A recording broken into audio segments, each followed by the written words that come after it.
if we go to the ongoing debate on constitutionalism beyond the state, essentially we can find something like 5 positions out there right now. One is what we call a state-centered approach. That is basically scholars who would argue constitutions is only for states. States are the only one who can have a constitution, so to say. Inside that group you find a different subcategories. For example, Dieter Grimm, a German constitutional lawyer, has essentially what we call a culturalist stand, saying in order to have a constitution you need a state, and in order to have a state you need a folk, a nation, so to say. But with no nation, well, some kind of holistic cultural entity which is existing prior to statehood, you cannot have a constitution, so to say. Martin Loughlin, a British constitutional theorist, make a bit of a different stand, because he says states are the only ones who can have constitutions, but the reason for that is epistemological, in the sense that states are the only entities who can develop like a common view, a common understanding for society in its entirety. A multinational company, an NGO, the Catholic Church, or whatever, or the United Nations will not be able to do so. That will be the argument. And finally, we have in this area, Chris Thornhill, also a British he's a legal sociologist, who essentially says, well, we might have something like transnational order, transnational structures out there, international organizations, etc., but we only have those because states engage in what he calls reflexive self-limitation. That is, states invent these kind of structures in order to limit their own actions, so to say. They learn from their mistakes and they bind themselves reflexively in order to prevent certain actions to being taken at the national level, so to say. Then we have another position, which is typically associated with Neil Walker, a Scottish legal theorist, who says basically, well, if there's material similarity between national and transnational structures, meaning if transnational structures do something which looks like what nation states do, well, then these kind of transnational structures might be considered to have a constitution. And that's, for example, the European Union, which mainly he will be talking about here. Then we have a third group, which is like, you could call universal constitutionalism, which is the more the idealist kind of group, who would say, and a very German group, essentially Kantian inspired, with people like Hauge Bronkhorst, Jürgen Habermas, etc., as the key representatives, who would say there is something as a global body of norms shared for the entire planet, especially embodied in human rights, but also in the United Nations Convention, the United Nations system, essentially, and the treaties, the complex of treaties on which the United Nations is established, which provides kind of a single unitary body of norms which the entire planet essentially is relating to. And they would understand this as kind of a world constitution, or at least an embryonic world constitution. Then we also have another group, which is people essentially speaking about what we call sectorial constitutionalism. For example, Tuckman, an American, would speak about that we have something like a global economic constitution, basically based on the WTO. That is, that you have a constitutionalized system of global capitalism, essentially, centered on the WTO, which is a sectoral constitution only for the economic system of the globe. Günther Teubner has expanded this kind of thought quite drastically, saying, well, in fact, you also have something like a global sports constitution embodied in the Olympic Committee, which provides the basic norms of what is sports and what is the guiding norms which sports follows on a global scale. You could also say we have a global science constitution, you have a global economic constitution, you have etc. from all kinds of different sectorial constitutions out there. And then finally we have the fifth group, which is essentially the scholars who says no, constitutionalism is, or the entire discourse on constitutionalism is not really relevant for understanding what is going on at the transnational level.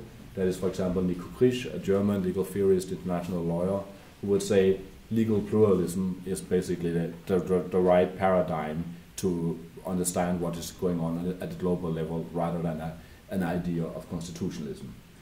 The problem is, I have with all these 5 positions are, however, threefold.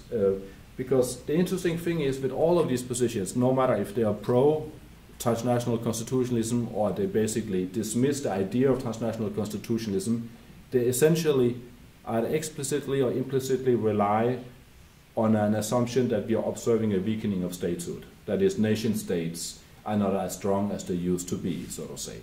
And I think empirically speaking, that is very problematic, especially if you take a long-term historical perspective. If you go 200 years back, at least 150 years back even, there was probably only 10, 12 modern states on this planet, covering a very small part of the globe. And since then you actually had a very rapid and drastic expansion in statehood going on. And statehood did not really become a global phenomenon before the 1960s, after decolonization. So in that sense, you actually, if you look at long term, you actually had a very drastic expansion in statehood.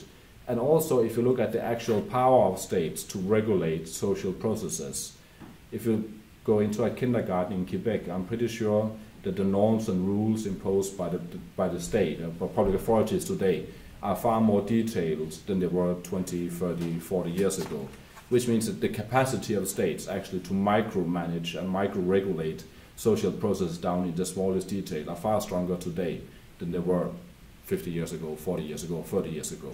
So the point is, my point would be here that actually, if you want to understand why do we have an emerging discourse on transnational constitutionalism, it is not because of a weakening of statehood. The reason should be found somewhere else.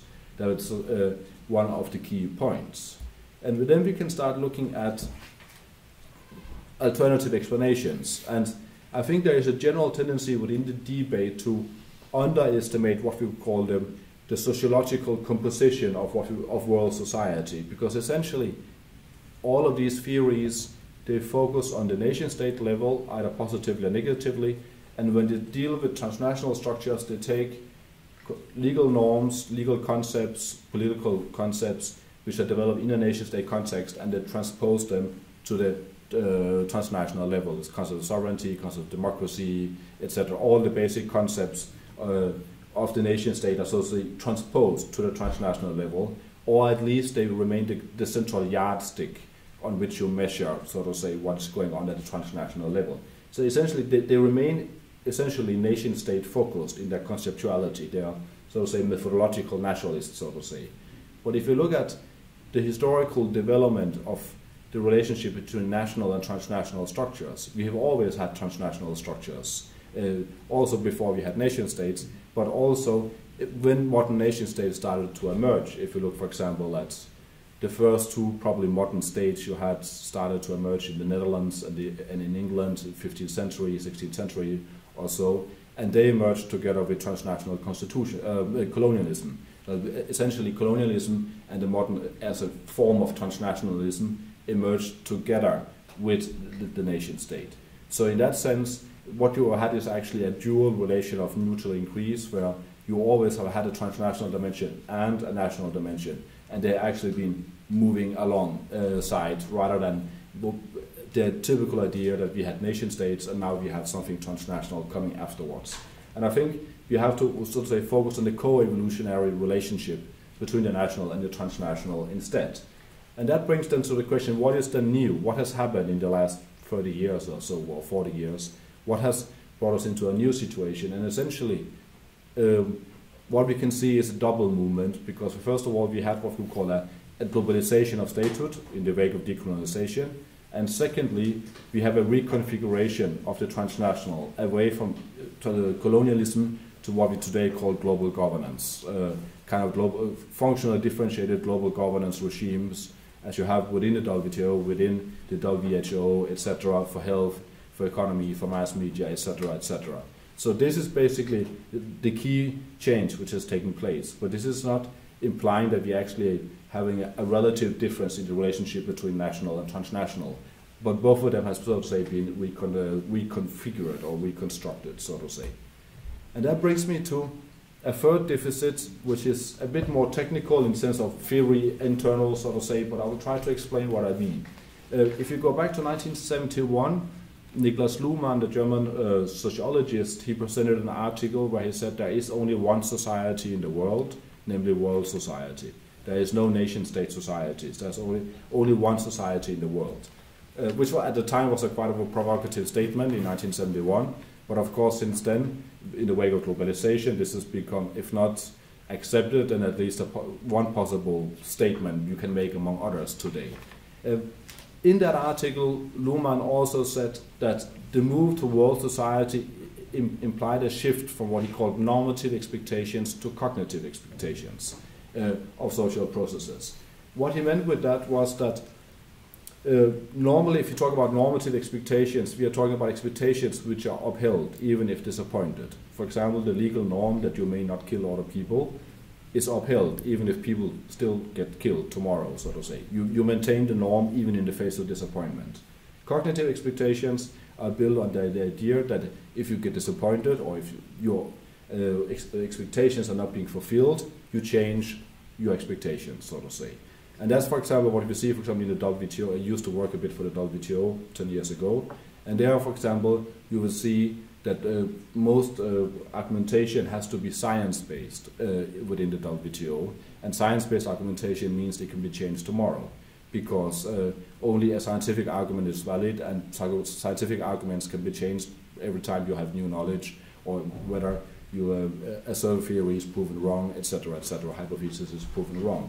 So he would say that the move to world society implies a move from normative to cognitive expectations. And you see something similar by Koskiniemi, which essentially argues that transnational constitutionalism, transnational governance, global governance structures are characterized by what he calls managerialism, that is kind of a strong technocratic ethos, so to say. And my argument in the book is basically that Luhmann and Koskiniemi are both right and they are wrong, so to say. If you first look at why they are right, then we can look at, for example, something what we could call the cognitivization of the political and also the cognitivization of law in transnational structures. One example here is the concept of nations in nation-state settings. Essentially, the constitutional subject for nation states is the nation, the people, so to say. But at the transnational level, you do not have a nation. So instead, the kind of body of subjects that you orient yourself to as an international organization is a group of stakeholders. The problem is, however, that stakeholders can be changed. If they do not fulfill the task, or if they do not live up to the standards, etc., you can change your configuration of stakeholders. It's an interchangeable concept.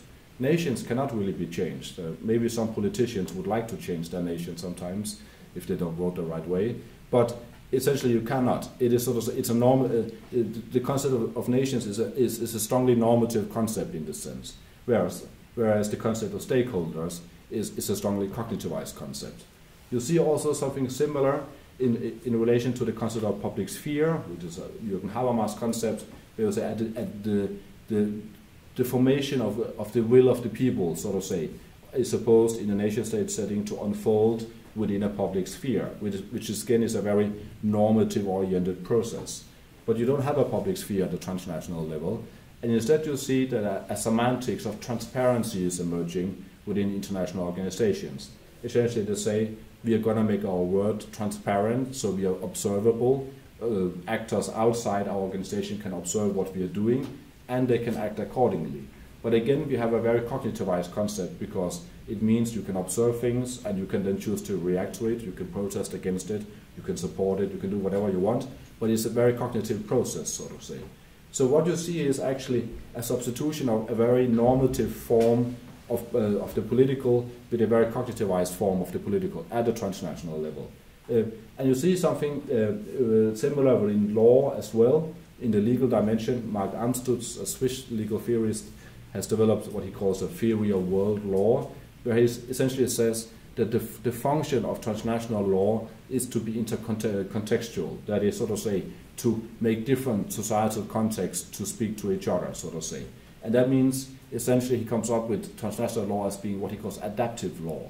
It's about making different normative orders adapt to each other, so to say. And again, we come up with a very cognitivized kind of idea of law.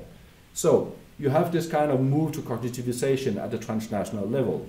I do, however, think that that is not really giving an adequate or full picture, so to say, because what we are having is rather what we call a reconfiguration rather than a demise of normative expectations at the transnational level, meaning that norms, the status and function of normative expectations has changed, but have not disappeared.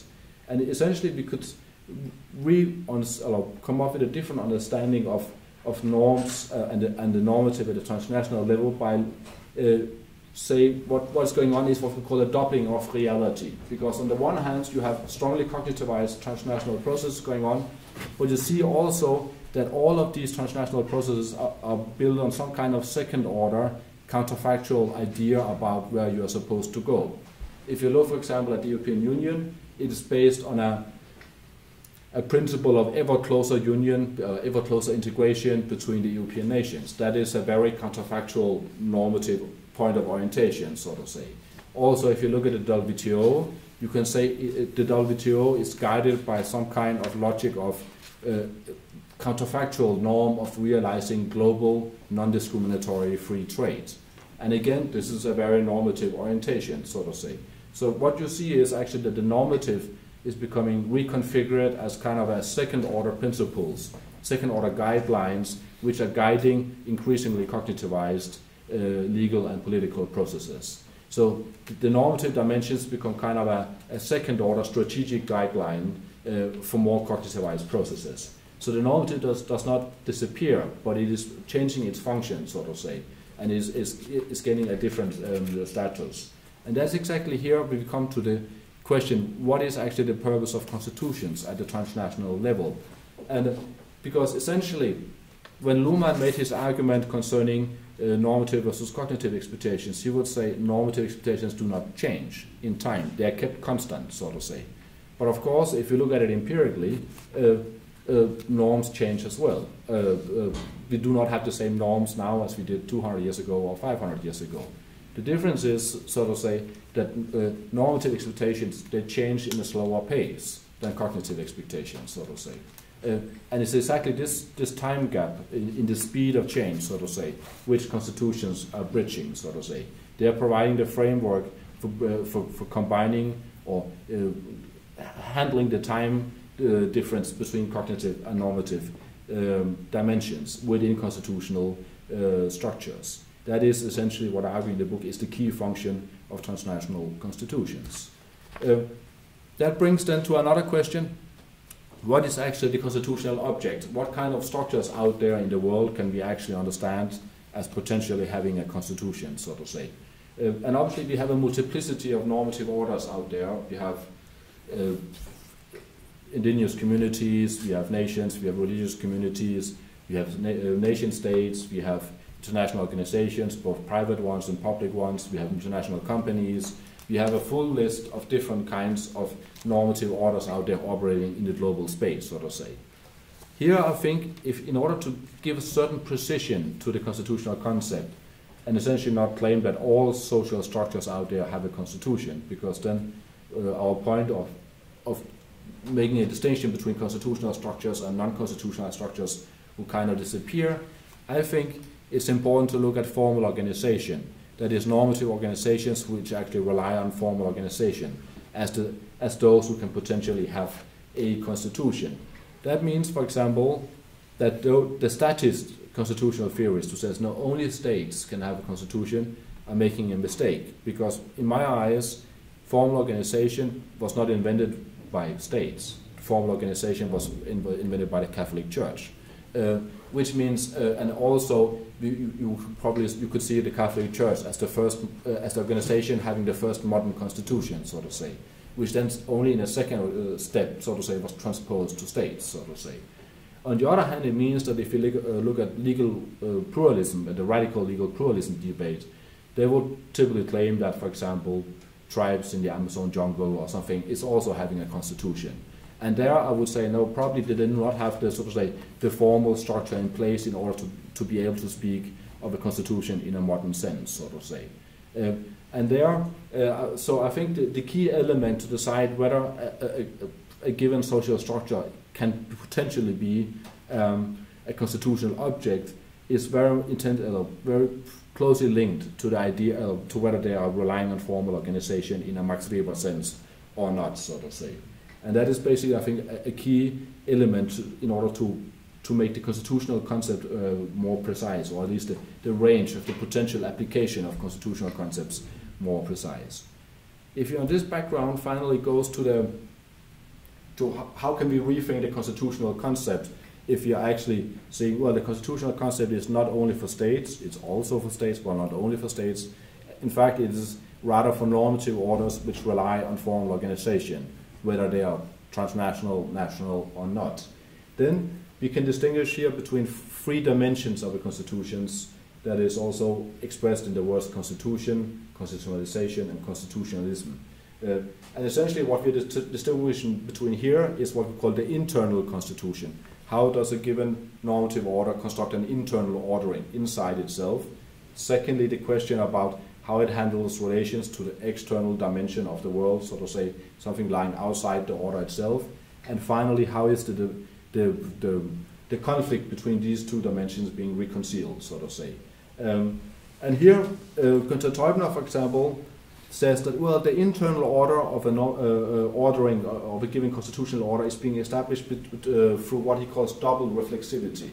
Essentially, what he says is that when you have a given focal process, that could be an economic process, sports, medicine, health, science, whatever it is at the global level, then this kind of social process becomes constitutionalized when you have a coupling with law. That is, that given social process is being mirrored in a legal framework, so to say.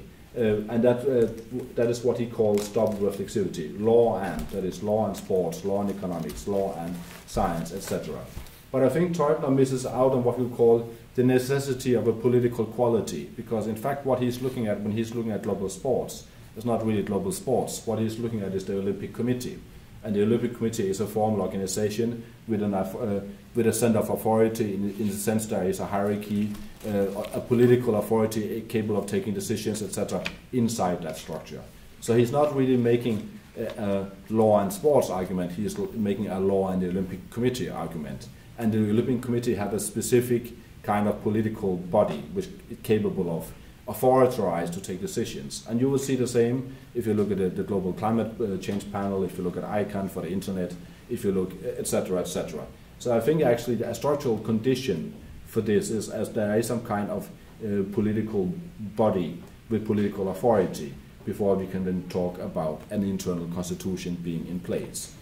If you from there go and look at the external dimension, then obviously all normative orders are concerned with what you call projecting power. It's about they produce norms, they produce power, and they want to transpose that out in the world, so to say.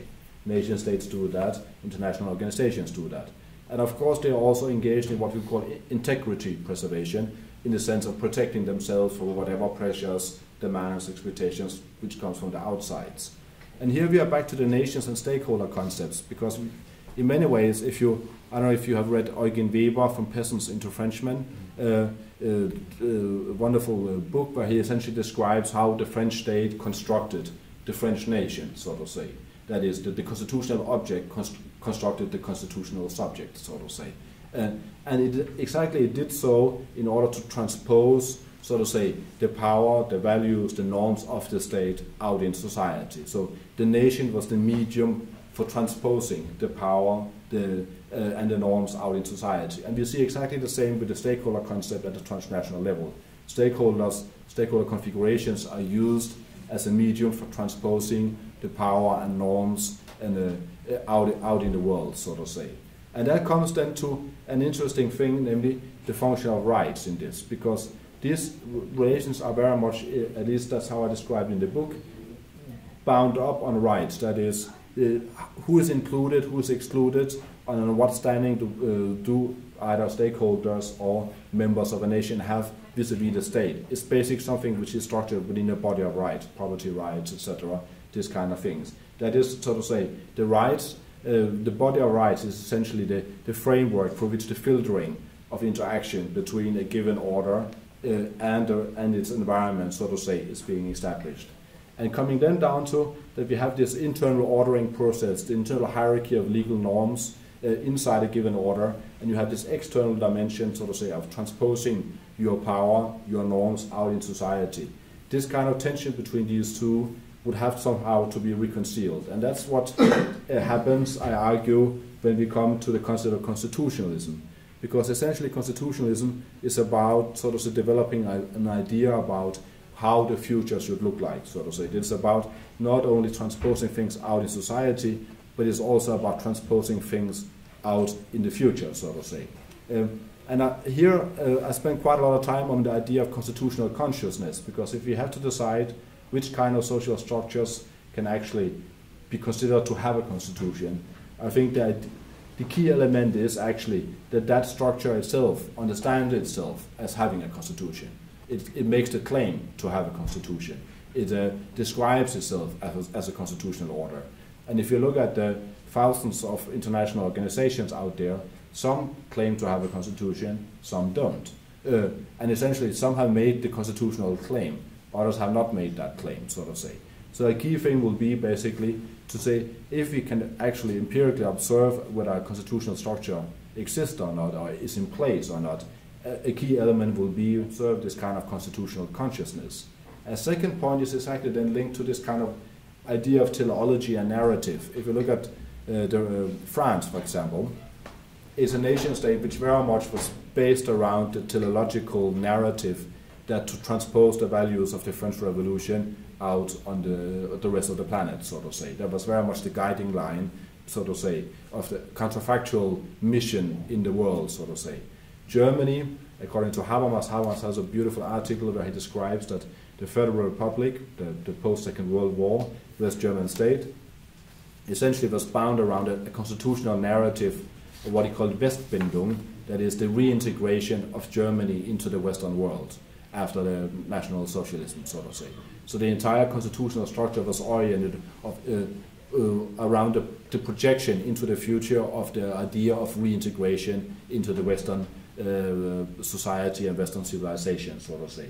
And again, at the transnational level, you will find this kind of narratives. We have the ever closer union dimension of the European Union. We have also, if you can speak of a global human rights kind of regime in place, you would say it's very much based on the idea of both the formal and factual inclusion of all people on the planet under the umbrella of the global human rights regime, so to say.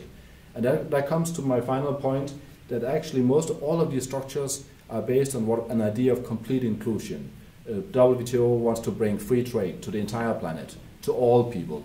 The Roman Catholic Church wants to make all people on the planet into Catholics, etc. So France essentially wants to bring the values of the French Revolution to the entire planet, etc., etc. So what both nation-state structures and transnational structures share is what we call an idea of complete inclusion. There is an inherent universalistic aspiration in most of these structures, especially at the transnational level.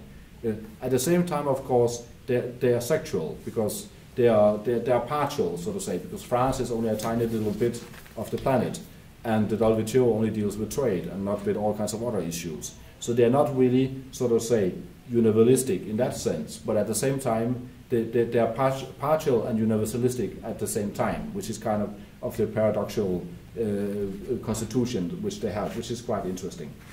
Anyway, this is the book. It is ready in a bookshop close to you if you want to buy it, I'm pretty sure. Thank you very much.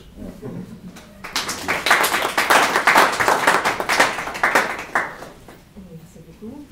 À toi, Victor.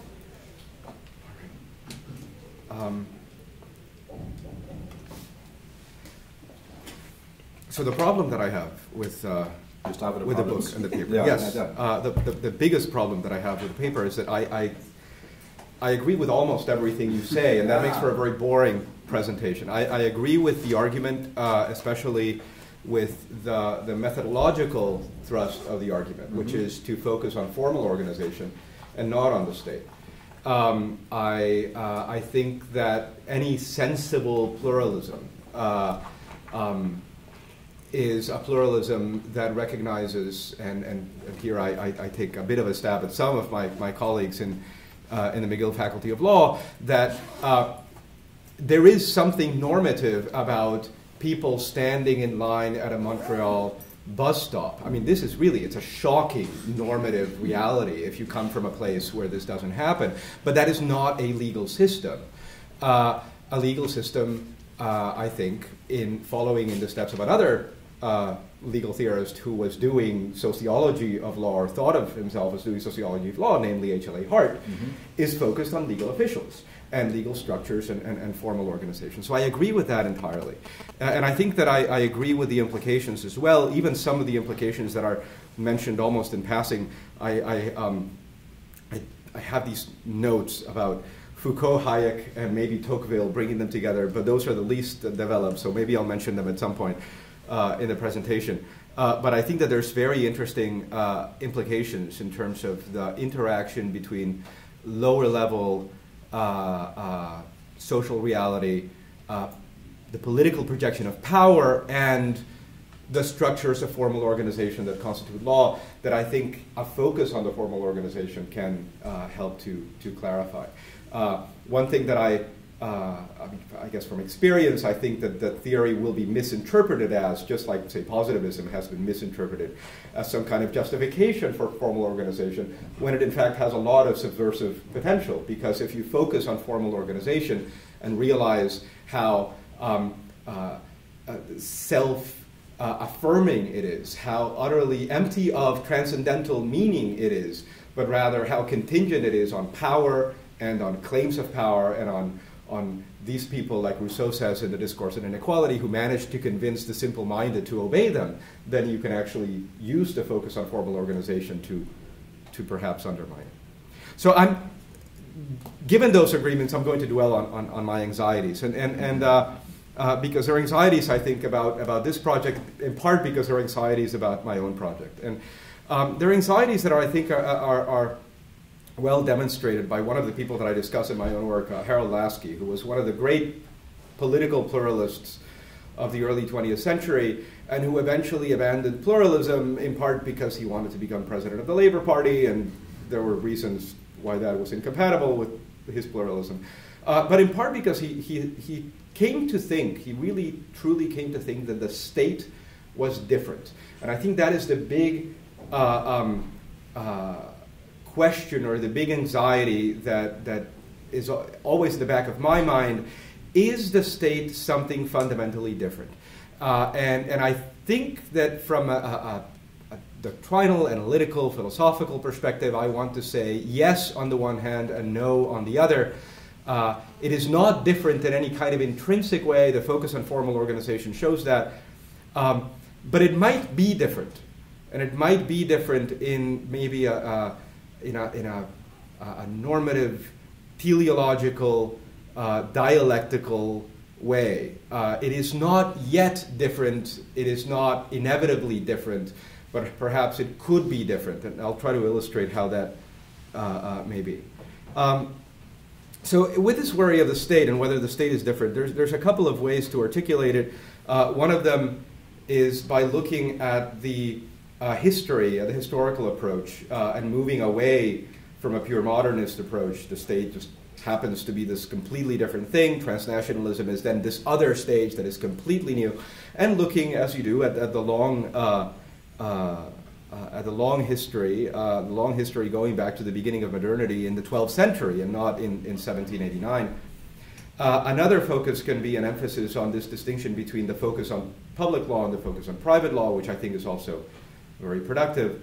And finally, also by looking at the difference between territorial and functional organizations, both of them being formal modes of formal organization, but that focus on different stages. I think they're all mixed together in interesting ways, so I'll just go through them without signaling the differences.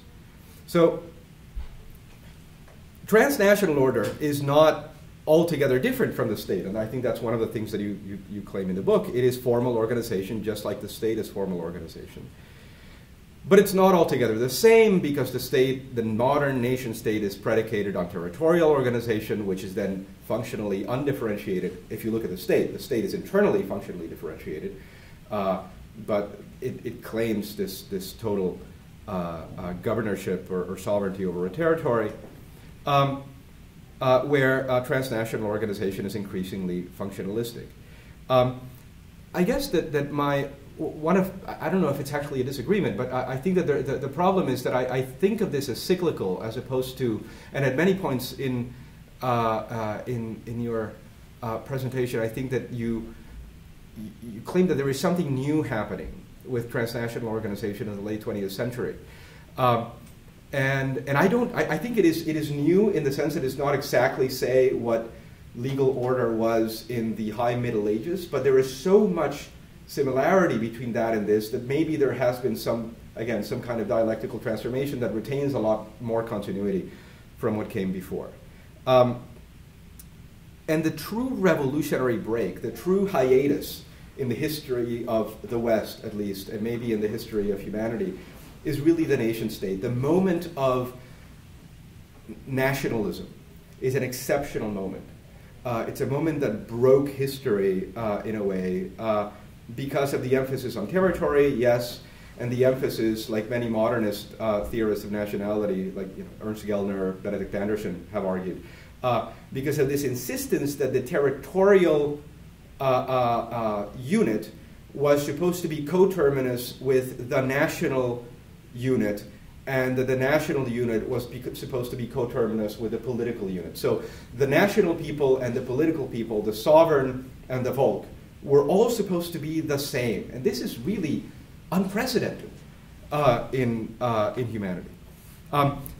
Here is one point of disagreement that I do have with you, and it comes nearly at the end when you rightly, I think, mentioned that the principle of nationality was originally developed by the Church of Rome, and you mentioned it now in the presentation as well, that Roman Catholicism wants to make everyone in the world into Catholics. It is an evangelical project, and therefore participates in some kind of complete inclusion. But the Roman Catholic Church, from the very beginning, because it is the most medieval institution, even as it is the most modern, or the first modern institution, conceived this, I think, in a very different way from, the way that the French Revolution conceives it. The Roman Catholic Church did have the idea of complete inclusion in our Respublica Cristiana. That is, everyone ought to be subject to the sovereignty of God under the Catholic model. But there were always two powers. I mean, at the beginning of that claim of Respublica Cristiana is also the beginning of the claim of duo sunt. That is, there are two that Pope Gelasius mentions and that keeps recurring in the history of Catholicism, eventually becoming modern in Dignitatis Humana in the Second Vatican Council, where the openness towards non-confessional states becomes formalized. The Church hasn't given up the project of complete inclusion, but it is internally pluralistic in terms of the structures of power. And I don't think the French Revolution is that, because the French Revolution, beginning with Hobbes and Baudin, following up especially to Rousseau, does not recognize internal differentiation of authority. It is all imperium and imperio, écraser l'infâme. You have to destroy all these other sources, independent sources of authority. And I do think that is a different thing, a very modern thing. And I think that's the hiatus in history. The French Revolutionary hiatus of political and legal monism that comes together with nationalism is fundamentally different. And it is opposed both to the medieval world it left behind, and I think it's also opposed to this functional differentiation at the transnational level that seeks to make something other than the nation important. That's the opposition to religious law, that's the opposition to liberalism, which in France means Anglo-capitalism, and to all these other attempts at breaking the unity of the nation. So the natural opposition then is it's not only the medieval world, and another thing that you mentioned that I think is very interesting here is the project of decolonization. The other opposition to the nation state and to this monism of the nation state is empire. Empire is plurinational almost by definition. It's pluralistic, at least legally pluralistic very often, even if in some way it's politically monistic. The Holy Roman Empire, the Austro-Hungarian Empire, the British Empire, all tolerated a lot more difference, even actual structures that were had legal officials who were different and only indirectly related their populations to the metropole. And they were still, formal organizations, but they also tolerated other functionally differentiated formal organizations within them. So you mentioned the Lex Mercatoria, universities, guilds, we still have them in the form of professional organizations, are all these internal functionally differentiated imperial entities. So what we have now, if there is a dialectical difference between of this process of the medieval pluralism, the failed attempt at monism of the nation state, is that now we have to deal with the nation state as this other thing that is added to the mix. Now, I think then that there's an interesting combination of the methodological approach with the substantive claims that you're making here. I put on for a moment, not exactly in defense of political science, I put on my political science hat, but maybe as a way of explanation. There's a lot of talk of the return of the state in political science after it had been pushed aside for some time. And I think it goes together with the emphasis on public law and these arguments about the state being somehow exceptional. Sometimes these arguments are made instrumentally because if we focus exclusively on the state, we can do more stuff. That is, we can overcome the inefficiencies that stand in the way of utopia that you see when you have all this differentiation of function. I mean, this was Voltaire's embrace of absolute monarchy. If we can just have Louis XIV get rid of all these differences in weights and prices and coins, then we can just take enlightenment across Europe. So I think it's also a normative project. I think that the public law political science project, it's not just descriptive. It's also prescriptive. It's ideological. It's not just describing this national state of affairs when it talks about constitutions only being fully instantiated in the nation state. It's constructing the modern nation state and constructing the notion of the Constitution so that they will go together. We can think of, say, Ronald Dworkin's objections to value pluralism. If yes, there's liberty, yes, there's equality. Isaiah Berlin says they're two completely different things and have serious incompatibilities. But wait, if you redefine liberty and you redefine equality, then they go together perfectly. And I think this is part of the project of those who see the nation state only in the state, the constitutions only in the state. If you redefine the state and you redefine constitutions, then you can have them go together perfectly. And this is an intellectual project, but it's also, of course, a political project. If we think of Hobbes, Hobbes recognizes pluralism everywhere, and this is something to be destroyed. It's something to be stamped down. So here's where I think that the state may not be different now, but it could become different. It could become different if this project succeeds, because the project could, in fact, I think it would be very hard, I hope it doesn't, but it could, in fact, succeed, just like it succeeded in France. Hugo Weber, in Peasants and the Frenchman, yes, talks about the project of creating a nation, and also talks about the enormous amount of violence that went into it. How did France become a nation? In part, linguistically, how did it become a nation? By beating Breton kids into submission whenever they spoke Breton in the courtyard. By building a train system that intruded into little towns and made everyone come to Paris, because if you wanted to go from Bordeaux to Marseille, you had to go to Paris first. And, of course, by conscripting all the men into the army, where they spoke French. My grandfather in Puerto Rico learned the little English he learned in the army. So, basically all the English he could speak and understand was stand up straight, march this way. He couldn't have an intellectual conversation, but he could follow orders. And that's how you begin to construct a nation. The French Revolution created a nation out of conscription.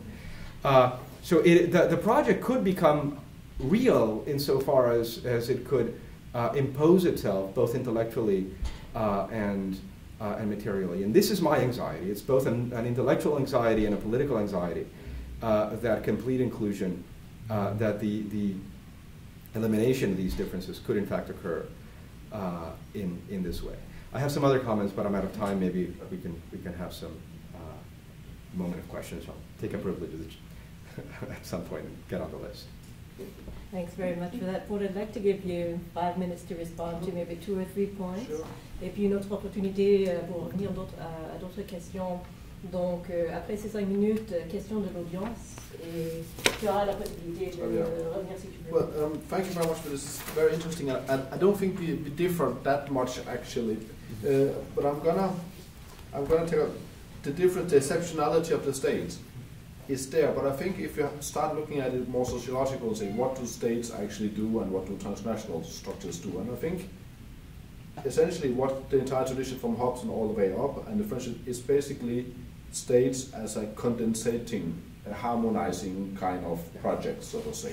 And I would completely agree with that. And you act at the historical French history is the key example, but you see that across the board, all successful nation states have essentially engaged in a massive harmonization of the social space, both in terms of time and space and structure, from railways to the conscription to the what language to learn in schools, etc., etc. And obviously there is a massive amount of both physical and symbolic violence involved in this process, so to say, which means also those, especially Kantians, which kind of so to say underemphasize the dark side of the democratic nation state. I think they underestimate, so to say, the violence or the precondition of a violent process before you can reach to something we can call democracy. So that is all fine. I think where transnational structures, nation state structures, they are both similar and they differ. They are similar in terms of essentially being modern and align themselves with formal organization. And I think so. Also say on the operational infrastructural level, they are very similar. But I think they differ in one sense, and then in what they so say is what is their contribution, their prestation to the world, so to say. What do they do, so to say? And here I have it in the book, but maybe not in my presentations. And I say essentially that nation states are in the business of condensation. They are condensating a social space. Transnational organizations are in the business of transfer. They are about facilitating the transfer of capital, scientific knowledge, economic products, political decisions, human rights norms, whatever, from one context to another. That basically, transnational organizations, what they do is basically to facilitate transfer, like the internal market of the European Union, etc., all these kinds of things. It's all about, so to say, removing barriers to the transfer of whatever business a given transnational organization is in. That is, easier access to telecommunication, easier transport or trade, etc., etc. Which means actually what the two types of organizations are doing is actually different, so to say.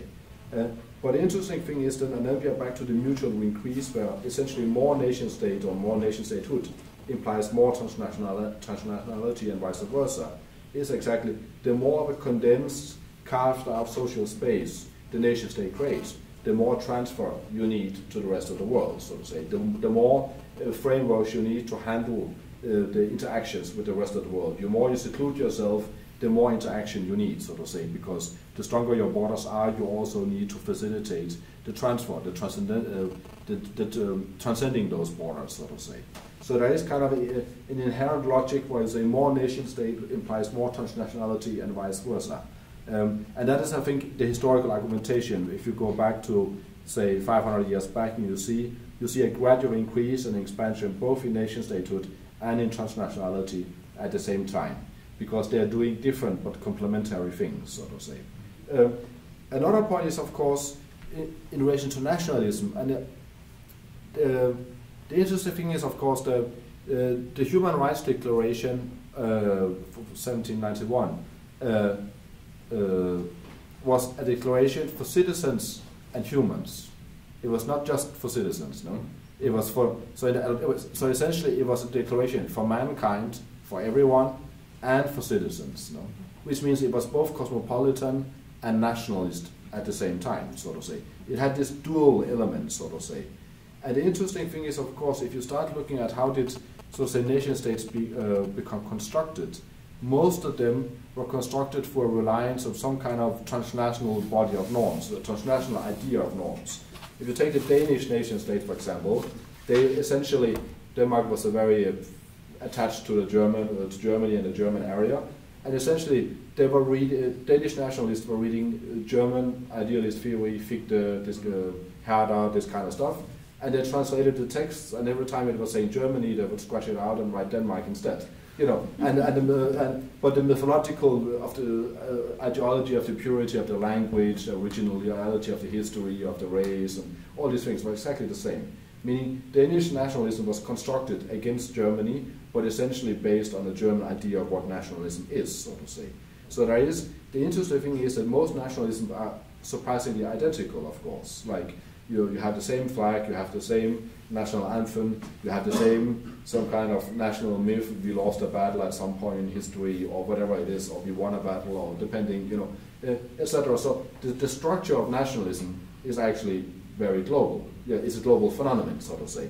So in that sense, the particularism in the nation-state thing is an extremely global thing. And they also, if you look at, for example, if you want to look at, for example, the European integration process, one will say, that starts with the Coal and Steel Union in 1952 or so, kind of thing.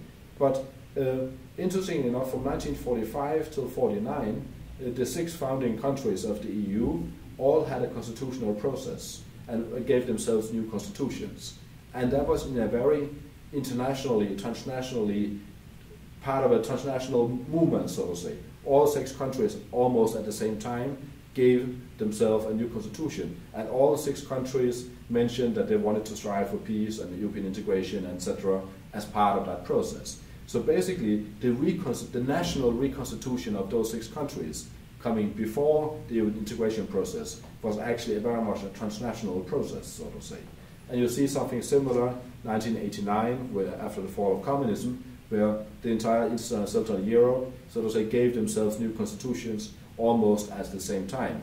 Constitutions which look strikingly similar, and which was almost based on some very lively cross-border interactions about how these constitutions are supposed to look like, so to say.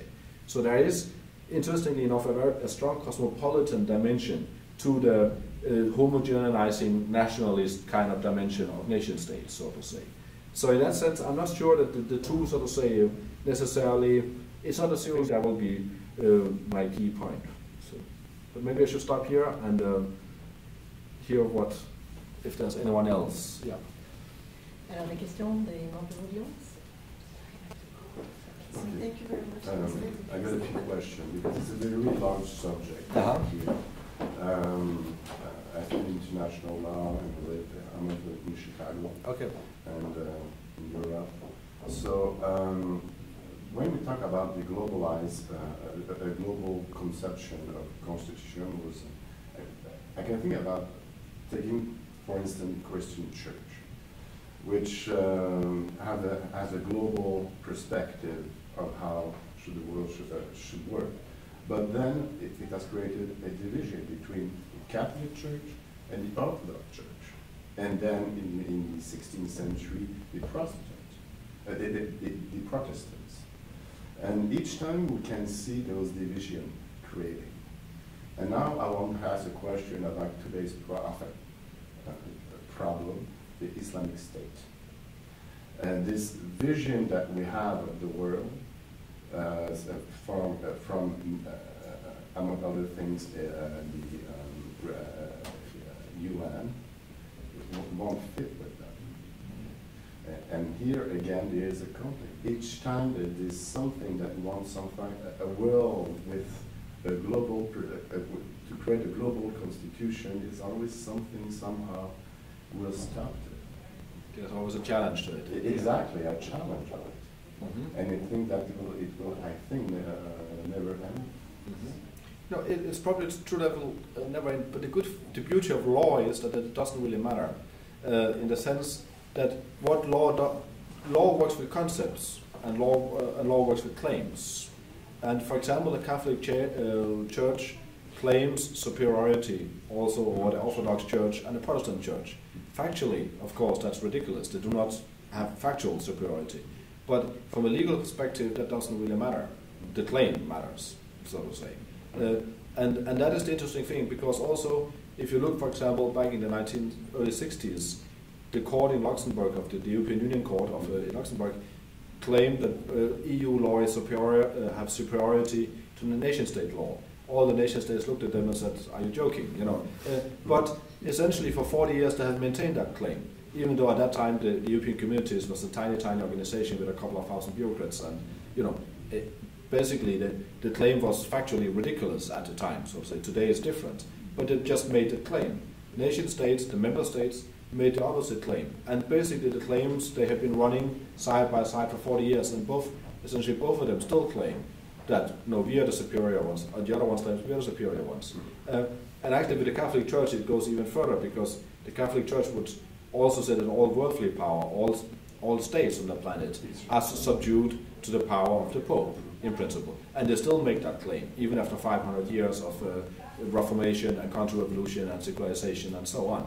Which means the interesting thing is that legal orders operates within claims. And you can see the same with the Caliph in the Islamic State. I mean, essentially they're a gang of people in the desert, and they claim basically world supremacy. That is essentially the logic of the Caliph is the so to say the embodiment of worldly supremacy. So to say, essentially they would claim the entire planet should follow and adhere to the Caliph now.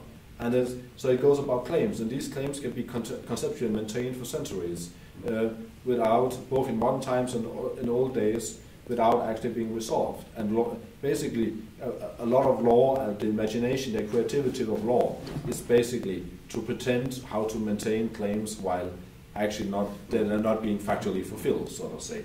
So in that sense, law is always based. It doesn't really matter if it exists or not, or if it's factually fulfilled or not. What matters is the claim, so to say. But it's true there will always be counter movements. In essence, normally social processes, homogenizing processes, automatically produce some kind of counter movement. So it's probably an ongoing process of claim making, essentially. Claims to universality, claims to supremacy, which you will see in a continuous, ongoing basis, so to say. I do agree. Mm-hmm. D'autres questions dans le audio? I found it interesting when you were talking about the cognitive constitution or idea of law. Can you expand a little bit about, can you give me an example? Because as you were talking, I was imagining something, and I was just wanting to find, like, what you were saying is like the cognitive constitution is like it evolves. Yeah. It's, let me just find it here. The interesting thing is, if you start looking at it, an example, if you look at Dalvitiolo, for example, I mentioned it a bit in the presentation. Then when I was working there, I was working the sanitary and phytosanitary committee. That is basically those dealing with trade in foodstuff. So if you want to export a cucumber to the United States, how healthy should it be, so to say, and how much salmonella is allowed in the chicken if you want to export it to another country, these kind of issues. And of course, the entire SPSS, sanitary phytosanitary framework, is built on the idea that, and that's also what it says in the agreement, in the legal text, that the only valid argumentation on which you can ban the import of a given thing is if you have scientific proof that it's dangerous. That's basically, you can only do so on the basis of scientific argumentation. And of course that means that whatever thing you do is based on the state of scientific knowledge. But scientific knowledge is constantly in flow. You think you know something, and then another one do another trial, and it turns out actually it was not dangerous after all. Or you maintain something, and then it turns out that yes, or you allow something, and it turns out afterwards that actually it was dangerous. And the point is then, the entire dynamic of law then becomes to structure this highly cognitivized scientific process, where you then, the substantial norms are constantly revised and changed as you go along, because as soon as you have new knowledge, you change the substantial norms, so to say. And in the entire framework of risk regulation, everything from chemicals to plastic in toys to product regulation and so on both at nation-state level and at the transnational level, is very much into this kind of cognitivized processes today. And that gives a different function to law, because then law's function becomes, so to say, to frame, to structure these cognitized processes, rather than the old-fashioned law, which is to maintain certain norms. You may not kill, basta, you know. Then it becomes about, so to say, framing these learning processes, so to say. And that is where the switch to cognitivization of law, but the function of law actually changes, because law actually becomes about framing these processes rather than maintaining norms. And at the transnational, the idea would be that at the transnational level, this is even because you find this at the national level as well, but it's even stronger at the transnational level. And that is then very much linked up to the idea that if transnational structures is about transfer, it's about facilitating moving economic products from one place to another, or capital from one place to another, or scientific knowledge from one place to another, then it very much becomes about, sort of say, facilitating the mutual adaptation and the incorporation of a given body of knowledge or into a different context. It's taken out of one context and brought into a new context. And this kind of learning processes involved with this. And for example, corporate social responsibility frameworks, which you both have in soft law and hard law versions, is very much about developing frameworks where you say, you take a multinational company with a given structure and business ethics of, for example, Canada, and you move that to Nigeria or to Brazil or to whatever, and you need to develop a framework which, sort of say, reflexively allows that, sort of say, body of norms which you bring with you from Canada to be incorporated and be brought into harmony with whatever local circumstances you have, so to say. So it again becomes very much a reflexive kind of cognitive process of seeing how can we align what we have with what is in a different place, so to say. So this is what's basically what this move to cognitivization is about, so to say. So an example, like trade agreement would be something. Yeah. An example. Yeah. Okay. Yeah. So, because we see, like, I mean, when I was listening to you, you see more and more of that into like trade agreements, other examples, like when you were referring to the economic aspect, to have like different, because there's a lot of global trading now. Like the world now is becoming smaller in terms of everybody trades, like companies, international companies are trading. So it is good to create, I mean, that's my opinion, to create one system, like rules, norms, that these companies would then have to follow, the international companies would then have to follow. Like I know we have a lot of, agreements right now in place in international trade, but I see that as something positive. I don't know, that's my opinion. Well, we can talk about Facebook, for instance. All around the world, it seems that, what is his name yet? The guy who founded Facebook. Zuckerberg. Each time there is a problem of human rights, is always taken as the American approach when he's deciding something. So which is quite interesting, and I think we should start to push for that. No. According to American Constitution, everything's fine. I don't know if you... Yeah, I mean, that is the kind of interesting issue. You see it also with YouTube when if they would want to put nudity or nude pictures, and obviously standards in the Netherlands and in the United States and so on are different, concerning what you can put and so on. And in Saudi Arabia, to take the free extremes. And there, of course, for example, multinational companies, they need to develop some sort of standards which, so to say, fits to all of it, so to say. And that is kind of a tricky business. And then you could say, okay, Facebook in the United States is so US oriented, they can just say we rely on the US and we are okay. But in other businesses, that would be different, so to say.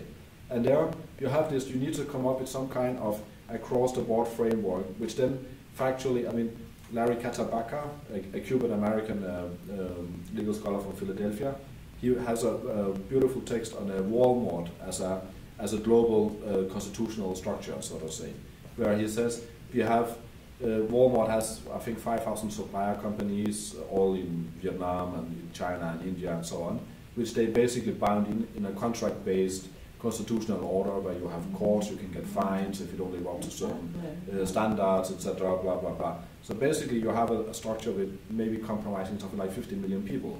when you have all the employees, etc., in the entire and it's a global structure. This goes across nation-state structures, so to say.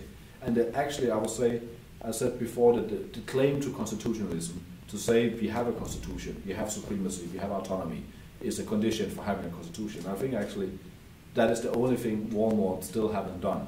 But in the moment they would do that claim, because all the rest are actually in place. I mean, they have tribunals, the amount of people they are actually structured. I mean, Walmart is bigger than Costa Rica or whatever, you know. So in that sense, you have this kind of structures, but the key thing in the Walmart system, why did they do this, was exactly because they were forced, functionally speaking, to develop a basic minimum norms, which would, so to say, speak to consumers in the US and also handle issues in Bangladesh, so to say.